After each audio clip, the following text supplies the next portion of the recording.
Hi hello வணக்கம். Ration கார்டுதாரர்களுக்கு super good news. இனி ரேஷனில் எல்லாமே இலவசம். தமிழக அரசின் சூப்பர் அறிவிப்பு. இந்தியாவில் ரேஷன் கார்டுகள் மூலமாக ஏழை எளிய மக்களுக்கு அரிசி மற்றும் பருப்பு போன்ற அத்தியாவசியமான பொருட்கள் மலிவு விலையில் வழங்கப்படுகிறது.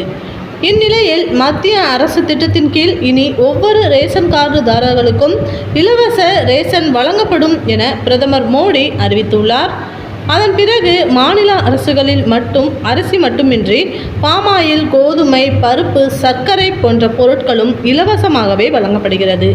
இந்த நிலையில் இனி அனைத்து மாநில அரசுகளும் ரேஷன் கடைகளில் அரிசி, பருப்பு, பாமாயில், சர்க்கரை, கோதுமை போன்ற பொருட்களை பொதுமக்களுக்கு வழங்க நடவடிக்கை எடுக்க வேண்டும் என பிரதமர் மோடி உத்தரவிட்டுள்ளார்.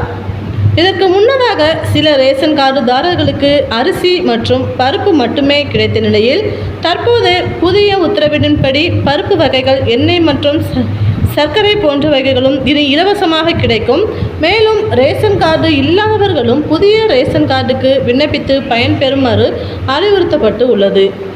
இந்த மாதிரி கவர்மெண்ட் அப்டேட் மற்றும் ரேஷன் கடை பற்றிய ஸ்கீம் உங்களுக்கு உடனுக்குடன் தெரிஞ்சுக்கணும் அப்படின்னா நம்மளோட சேனலை தொடர்ந்து வாட்ச் பண்ணுங்கள், சப்ஸ்கிரைப் பண்ணுங்கள். தேங்க்யூ.